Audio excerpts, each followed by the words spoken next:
Hello, this is Hooked by Happenstance. I'm Kendra, and it's Monday. So of course that means it's time for a Sunday sunrise. For those of you that are unfamiliar, my Sunday sunrise is my solution to New Year's resolutions. Instead of making a bunch of goals at the beginning of the year that I knew I wasn't going to follow through with, I make weekly-ish goals. I tell you about them here for a bit of accountability and to give you some ideas on ways and methods of goal setting and even just things you might consider as far as goals in your crafty life. And I know other people apply these goals to other parts of their life as well, but I just talk about the crafty side of mine. And then I come back approximately a week later and we discuss my successes, failures, and what I'm going to do moving forward. Again, hopefully to give you some ideas and inspiration for your goal setting. So, this week, I have not decided whether I am really on the ball and doing a good job of planning in a practical and logical way that is going to, result in success, or whether I'm overcommitting and under-delivering and just it's not happening. I don't know. I'm one of those two. So I'm going to hope that it's the first one. So let me show you my list. There's no list from the last Sunday Sunrise because the last one, I think I talked about doing craft show prep. I didn't film one of these last week because I was literally at my craft show last Sunday vending, and that was a thing. It happened. The show was meh. From a crafter perspective, for me, I think that I did really well. I feel like I had a really nice setup. I was happy with how everything was organized. I felt better prepared in a lot of ways than I ever have. I was prepared in advance. I wasn't stressed. There was no additional stuff that way. Was it a successful show monetarily? Not at all. Didn't even make my booth fee back, but that's because I think that show overpays or overcharges for their booths, and I thought that the last time I did it. Why I did it again, I don't know, because it was a convenient craft show to do, and I thought, hey, maybe things had changed, but not so much. There will be more talk about that on my daily vlogs where I show you my actual setup and doing the things, and then I will probably do a video here eventually that at least shows you the walkthrough of my booth, but because I did film that. But I'm not going to commit to editing that this week. So, let's take a little peek at my list for this week. So, I'm going back to kind of my old concept of a tiny paper big marker with a twist. So this is the paper that I used for tiny paper before, and I used a big marker, and my main goal, here, let me pull this off here so I can show you. My main goal is this, it can be whittled down to this statement.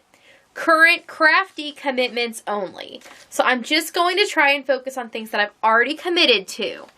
So then I went through the things that I feel like I've already committed to, and I delineated what that meant and some action steps. I broke it down. I wrote down the main titles. It's like outlining for an essay, right? I wrote down the main topics and then the things that lead up to it. So the first thing here is that my shop will be reopening this Friday. I don't know if you've noticed, but currently it tells you my shop is under maintenance because I put it into maintenance mode during the craft show because I was using the checkout feature on Big Cartel, which works awesome, by the way. However, I added a bunch of items to my shop just for the craft show, and also in doing that and moving some things around, my shop's a little bit of a mess right now, and I'm not happy with it, and I don't want it open in that, way.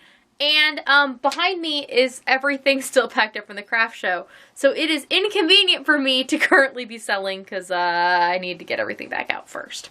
So, Friday, it will happen. Follow me on Instagram at HookedByHappenstance. I will post when it is reopened, and, hopefully there will be a few new goodies in there for y'all when that happens. Next, shawl reveal, which is in reference to my reading shawl for Yarn Tales. I have finished shawl number 2. I'm wearing shawl number 1. I finished shawl number 2, which is the blue one, and I need to just put out the reveal video, which I need to do a little bit of work to put together some stats and things to talk about. But underneath shawl reveal, I wrote film edit, upload.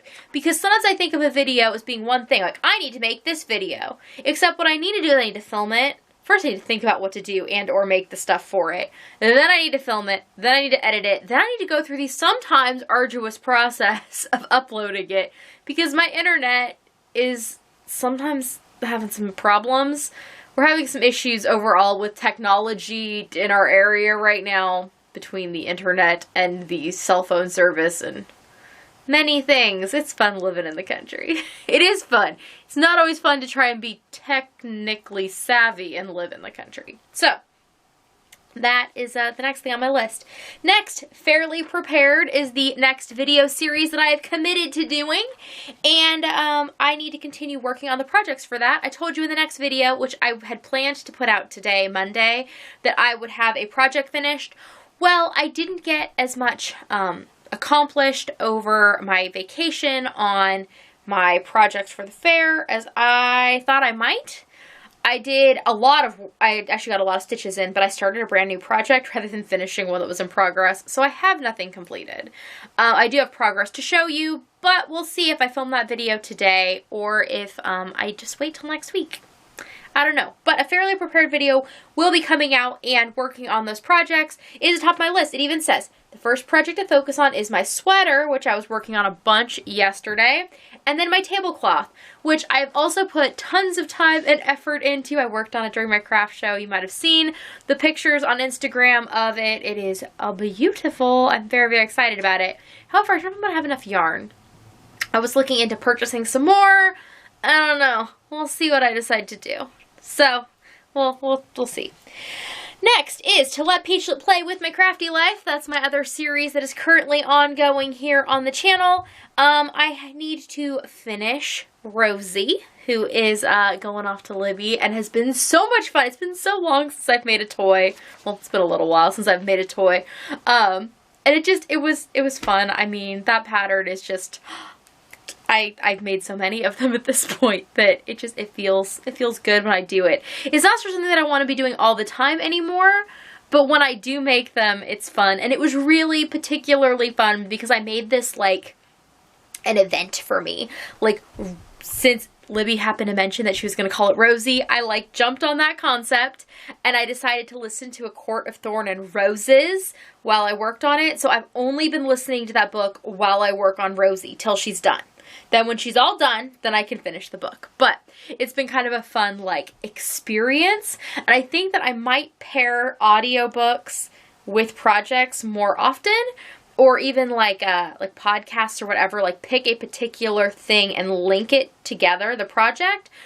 In some ways, that can be useful for moving me forward on something. If it's something that I really want to listen to, and I'm only allowed to listen to it while I'm working on a particular thing, then maybe that'll help me get through something that is a slog. This project was not a slog, but, like, sometimes, you know, when you get into, like, just body length of something, or the middle of an Afghan, or you just need a kick in the butt for something, that this could be a good, like, carrot in front of the horse thing. So, that needs to happen. And then once I finish Rosie and get her in the mail, which will happen in the next day or two, then I get to pick something new, which is fun. Well, Peachlet gets to pick something new, because if I got to pick, I might not pick the area that she will choose for me, and really it's Chance choosing it for me, because Peachlet is sometimes just as indecisive as I am. So, the next thing on my list that we have currently committed to that I need to follow through on is the Bit and Pieces Mystery Club for May needs to ship out. My mystery clubs ship out the first week of the month, which means I always give myself till the 7th to kind of get them in the mail. Today is the 7th. I'm a little behind, again, because of the craft show and not being here, because I usually work on things the last week of the month. And I was not home the last week of the month, so that needs to be finished up and packed. I wrote them separately as finished and packed, because like a podcast or any video here, I think of it as like one thing. Like, I can just do this thing. It's like thinking, I can make a sweater. Well, that takes a lot of work. There are many steps. There are many parts. It does not happen in like one sitting, or that sitting is longer than you anticipate. So, I need to finish the things, and then I need to pack them. And packing takes longer than you would think, but anyways, that is just a thing. And it's actually a thing that I really enjoy. It's weird and monotonous, and I like it, but it still takes time. And Kendra's are not so good at realizing how much time things take. Like how long this video is. I'm sure this video is very long at this point. And hopefully it's of some use to somebody. So that is my list. I'm just going to try and focus on the things that I'm already doing and try to do them as well as I can. And break them down into small manageable chunks that I can just chew off one bite at a time. And get things done. And try not to be overwhelmed by them. And not take on new crafty endeavors until these things are done. And yes, it did fill a whole page, but this is a whole week's worth of effort that should go into these, and I am not anticipating all of these things being completely done. Like the fair projects. I don't need everything for the fair to be done. I just need to be making progress toward them being done, and then make the video where I show off that progress, because accountability is helpful for me sometimes. Sometimes it makes me feel a little stressed out, but right now I think we're in that helpful phase of getting me toward my goals. So, what are you going to do this week? Have you thought about that? Have you thought about a few simple, manageable, non-self-defeating goals for yourself? If not, I suggest that you do. I would suggest that you pick something in your crafty life that you want to focus on this week. You can also apply this theory, obviously, to all areas of your life, but I feel like the crafty life is a nice place to start because honestly, especially if all you do is craft as a hobby, it is not going to make or break your family and personal well-being if you don't meet your goals. But it can teach you the skills you need to learn to reach those goals, and then you can apply it to the bigger, more important areas of your life. I would argue that the crafty stuff is pretty important, but I know that some people might argue with me. Anyways, if you have not already, subscribe down below so that you can see those videos that I talked about when they pop up, because as you know, I do not post at a regulated schedule, and so things come out when they come out. They do. That's how they do it. They crawl onto the internet at their own speed, and then I hit publish. So, I will see you all next time. Bye!